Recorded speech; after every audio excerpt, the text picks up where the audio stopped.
Hey, what's going on? So, this video probably kind of boring, but I figured I should probably, keep some updates going with the car. So far, so good. Car's still running good. I do notice some.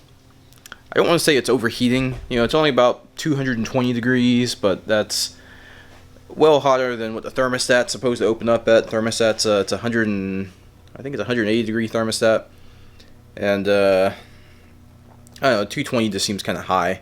It's only extended driving in traffic, a lot of stop and go, where I see, the temperatures get up kind of high. And when that happens, the oil gets a little thin, and at idle, the oil light kind of flickers on and off, and that kind of worries me. I know these things, I know BPs notoriously have low oil pressure at idle. I could probably switch to a thicker oil. Right now I'm still running straight 30 weight. I could probably switch to like a 10W40 or something. That's probably would be a good choice for this climate. This climate being Florida, aka hot as balls all the time. But anyways, before I do that, what I'm going to do is actually correct something that I probably should have corrected when I put the car together, and I just never really got around to it. And that is the coolant reservoir overflow. I never really installed one. Well, I did, but kind of, yeah, I'll just show you. So this is the current reservoir I have installed for my coolant overflow. Yeah, I know, that's pretty ghetto, but yeah, so I'm gonna go ahead and replace that. A lot of people don't think these are very important. I see a lot of people just run, take the line from the radiator cap and just drop it to atmosphere, just let it drip on the ground. The problem with that is that this valve isn't one way. So basically, what happens is, coolant or water in general is one of those odd things, one of those odd elements that it expands both when it's hot and when it's cold. But more so we're worried about the expansion when it's hot. So when this coolant gets hot, it expands. So if you've got this system, tapped off, it's at its very top, and the coolant starts to expand, it's got to have some place to go. And I've got to figure out how to put a cap on, apparently. There we go. So when the coolant starts to expand, it's got to have some place to go. If it doesn't have a place to go, that's when you start to rupture hoses and, I doubt you'll ever crack a block or crack a radiator, but, I guess that's possible. More so, you'd have to worry about springing leaks places and things like that. So, that's why these radiator caps, they have, as this one says, 1.3 bar on it. They have a specific pressure, you can see the little spring in there. So they have a specific pressure at which point they open. And when they open, rather than just spewing coolant all over the vehicle, everywhere, it's supposed to go into a reservoir. Now, what most people don't realize is that it's not one way. When the coolant system cools back off, it will actually siphon coolant back out of that reservoir and back into the system. So if you're dumping coolant just onto the ground, when the system cools off, you're gonna have low coolant. And that's obviously a very bad thing. That's when you could potentially have overheating problems. When the system cools off, you're going to have low coolant. You're always going to have to add more coolant. And of course, if you've got, I don't know why I keep taking this off. I should just leave it off. So you can see, that's kind of low, and it's not that big of a deal, but if there's enough turbulence in there, you could suck air further into the block, and then you end up with air bubbles, and you end up with air pockets in the cooling system. And that can cause some slight overheating. Aside from that, if you have space in there, so you have air in there now, so when the system heats up, you now have air that's also going to be heated, and it's going to absorb some of that expansion, and it's going to effectively lower the boiling point of the coolant if there's air in there. So that's going to also decrease cooling efficiency. So, if your car, if your radiator obviously has an overflow, this type of design, you should always have a expansion tank. So I went ahead, went to AutoZone, bought a proper kind of reservoir. It's not, you know, now that I look at it, it's really not much better than my water bottle I got going there, because this doesn't really pressurize, but at least it's bigger. So we'll give that a shot, and if that doesn't work, then I'll get one of those fancy aluminum ones and see how that works, see if that'll work any better.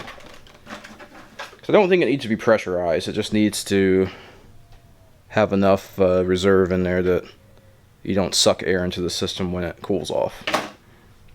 So I'm just going to go ahead and throw that in real quick. Should be pretty simple. This is where the factory one was. I'd never laid eyes on it because when I got the car, there was, I think the guy was using the washer fluid bottle as the, so that works out real well. There's already a screw hole there, and I'll just throw it in there just like that.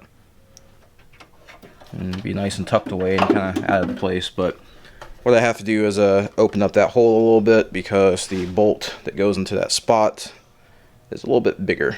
So bear with me. Yeah, so I had my bench cleaned off for like a day, and all it takes is a couple of hours of me out here to completely destroy things again. But it's clean enough. That's all I need. All I need is a spot. I don't really need a, we're not obsessed garage over here. We're probably the exact opposite.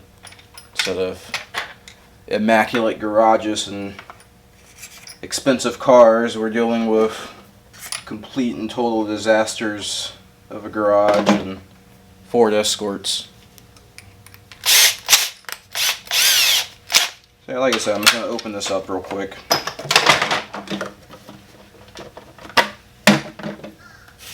The nice thing about having a workbench you don't care about. You can do stuff like this.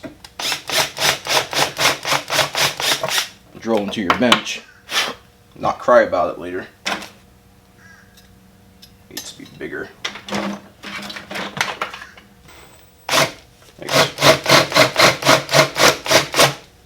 I also advise on not doing what I just did, especially when you have a vise available.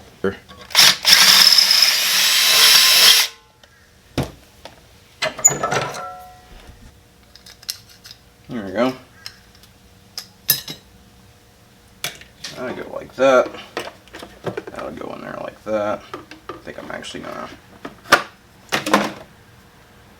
bend those down so they kind of engage a little better. There we go.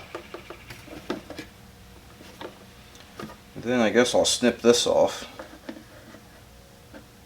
Has multiple spouts so that if you want to arrange this in some different orientation. Alright, so it's just to slide in here pretty easily there. Nothing to it but to do it.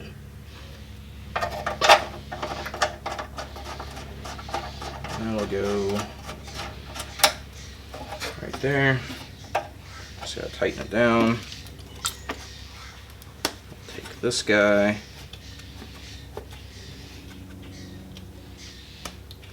Yummy. Hopefully this will fit. I guess I should put this on before.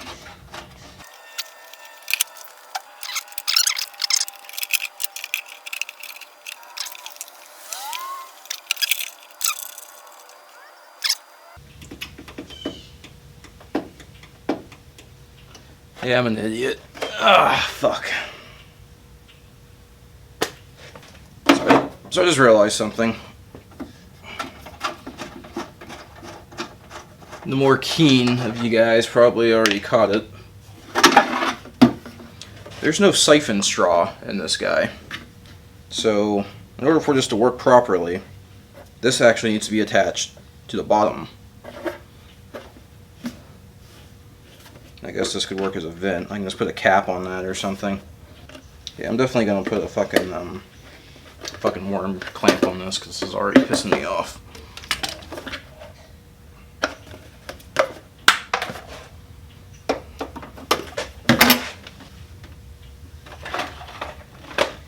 Just so happen to have a whole shit ton of them.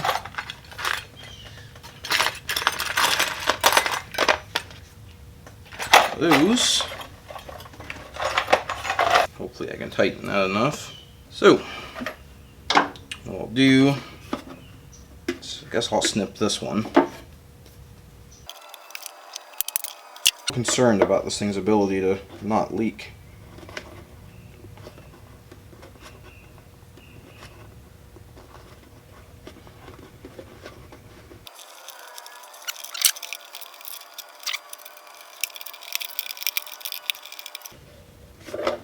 Hopefully that's watertight.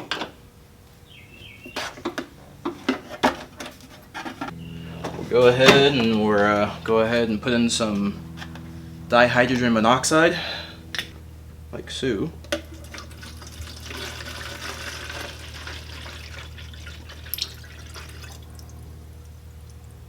Oh, yeah, I guess that would.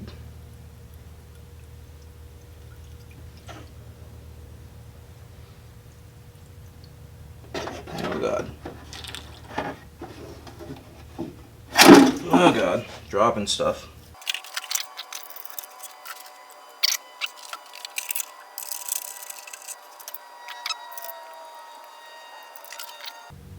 Nice and full. So that's pretty straightforward.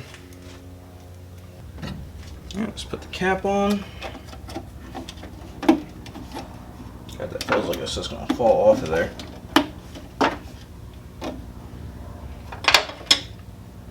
Yeah, I'm thinking I might buy one of those little fancy aluminum deals or something. Just because this is kind of, you know, it's kind of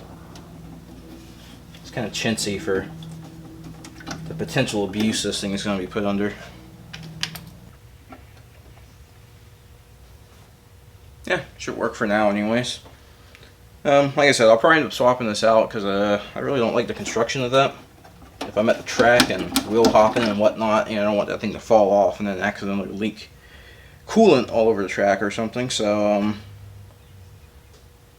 probably bend one of these tabs up, but anyways, yeah, I think I'll find a more heavy duty, something solid. But this will just prove if this is in fact my minor overheating problem. Like I said, it's not super overheating. I think 220 is like perfectly fine for a BP. It's just